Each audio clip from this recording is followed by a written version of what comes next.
Sir ଆପଣ ପରିଚୟ ନା ରବୀନ୍ଦ୍ରନାଥ ଧ୍ୟାନ ସାମନ୍ତରା।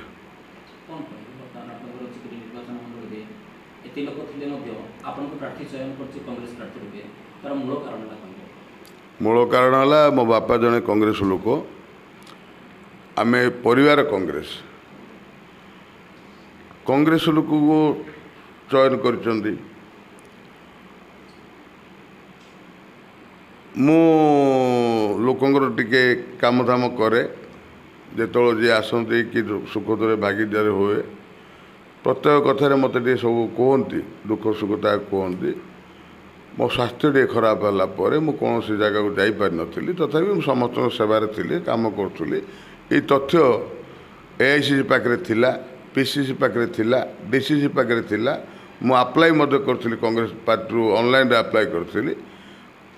ସେ ଅନୁସାରେ ମୋତେ ମୋର ପରଫର୍ମାନ୍ସ ଦେଖିଥିବେ କିମ୍ବା କେତେ ଦୂର ମୁଁ ଗ୍ରହଣୀୟ ହୋଇପାରିବି, ସେ ଅନୁସାରେ ମୋତେ ଗ୍ରହଣ କରିଛନ୍ତି।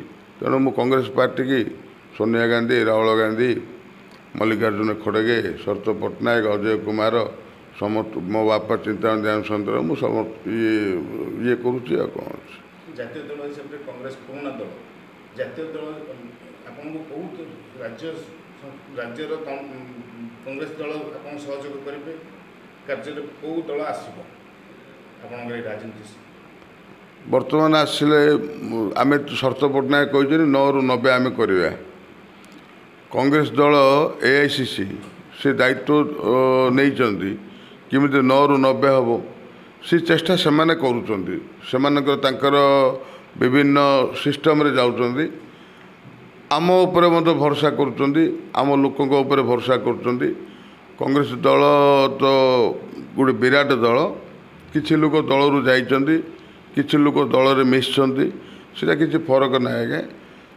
ସମସ୍ତେ କଂଗ୍ରେସ ପ୍ରେମୀ ଗୁଡ଼ା ଆମ ଅଞ୍ଚଳରେ ବାଘଲଟି, ପୁରିଆ ସାହି, ଫାୟାର ଷ୍ଟେସନ, ନବୋଦୟ ବିଦ୍ୟାଳୟ, ସବ୍ ଟ୍ରେଜେରୀ ହେଇଥିଲା, ଆପଣଙ୍କର ସବ୍ ଟ୍ରେଜେରୀ ସବ୍ ରେଜିଷ୍ଟ୍ରାର ଅଫିସ୍ ହେଇଥିଲା ପାତ୍ରପୁରରେ, ତହସିଲ ଅଫିସ୍ ହେଇଥିଲା ପାତ୍ରପୁରରେ, କୋର୍ଟ ପ୍ରତିଷ୍ଠା କରିପାରିଥିଲେ। ଏସବୁ କାର୍ଯ୍ୟ କଂଗ୍ରେସ ସମୟରେ ବିଭିନ୍ନ ରାସ୍ତାଘାଟ ସବୁ ହେଇଥିଲା, ବିଭିନ୍ନ ବ୍ରିଜ୍ ସବୁ ହେଇଥିଲା, ବିଭିନ୍ନ ଶିକ୍ଷା ପାଇଁ ବହୁତ ସ୍କୁଲ ଗୁଡ଼ା ହେଇଥିଲା, କଲେଜ ମଧ୍ୟ 2-3ଟା ହେଇଥିଲା ସେତେବେଳେ। କନେକ୍ଟିଭିଟି ପାଇଁ ଆପଣଙ୍କର ପିତାତଳି ଠାରୁ ସୁରଳ ରୋଡ଼, ସୁରଙ୍ଗୀ ଠାରୁ ନୂଆପଡ଼ା ରୋଡ଼, ଆପଣଙ୍କର ସେପଟେ ଆପଣଙ୍କ ରାମଗିରି ପଟେ ଯିବା ପାଇଁ ରୋଡ଼, ଏପଟେ ଆଙ୍କୁଲି ଯିବା ପାଇଁ ରୋଡ଼, ବୁରାତାଲ ଯିବା ପାଇଁ ରୋଡ଼, ଏପଟେ ବରଙ୍ଗ ଯିବା ପାଇଁ ରୋଡ଼, ଜୟନ୍ତପୁର କେଶରୀପଟ ଯିବା ପାଇଁ ରୋଡ଼, ଏସବୁ ଚିନ୍ତାମଣି ଧ୍ୟାନ ସାମନ୍ତରା ପରିକଳ୍ପନା ଥିଲା, ସେସବୁ କରିଥିଲେ। କଂଗ୍ରେସ ସମୟରେ ଆପଣଙ୍କର ପିତା ଚିନ୍ତାମଣି ଧ୍ୟାନ ସାମନ୍ତରାୟଙ୍କ ଯେତେବେଳେ ଶାସନ କରୁଥିଲେ, ଏତେ ଗୁଡ଼ାକ କାର୍ଯ୍ୟକ୍ରମ ହେଇକି ମଧ୍ୟ 2000 ମସିହା ଠାରୁ କଂଗ୍ରେସ କାହିଁକି ଦବିଗଲା? ମିସମ୍ୟାନେଜମେଣ୍ଟ। କହିଲେ କି ଆପଣଙ୍କ ପରିବାର କଂଗ୍ରେସ? ହଁ, ଆମ ପରିବାର କଂଗ୍ରେସ ଆଜ୍ଞା। ଆପଣଙ୍କ ନିଜ ଭାଇ ସେ ବର୍ତ୍ତମାନ ବିଜେପିରେ ଛିଡ଼ା ହେଉଛନ୍ତି, ସେ ଉପରେ ମୁଁ ଆପଣ ଶୁଣନ୍ତୁ, ଆମେ ସମସ୍ତେ ଗୋଟେ ପରିବାର। ଚିନ୍ତାଧାରା, ବ୍ୟକ୍ତିଗତ ଚିନ୍ତାଧାରା ବିଭିନ୍ନ ଥାଇପାରେ, କିନ୍ତୁ ଆମେ ଯେଉଁ ଭୋଟ ପାଉଛୁ କିମ୍ବା ପାଇ ବୋଲି ଆଶା ରଖିଛୁ, ସେଗୁଡ଼ା ସବୁ ଚିନ୍ତାମଣି ଧ୍ୟାନ ସାମନ୍ତରା ଭୋଟ, କଂଗ୍ରେସ ହିଁ ଭୋଟ। ମୁଖ୍ୟ ମୁଦ୍ଦା କ'ଣ ରହିବ? ମୁଖ୍ୟ ମୁଦ୍ଦା ହେଲା କରପସନ୍। ଯେଉଁଭଳି ଭାବେ 25 ବର୍ଷ ଭିତରେ ଗୋଟେ ଅରାଜକତା ସୃଷ୍ଟି ହେଇଛି, ଆମ ଅଞ୍ଚଳରେ ତାଠୁ ମଧ୍ୟ ଅଧିକ ମଧ୍ୟ ହେଇଛି। ଦୁର୍ନୀତି ବହୁତ ଚାଲିଛି। BJD BJPର ଗୋଟେ ମେଣ୍ଟ ଭିତରେ ଚାଲିଛି।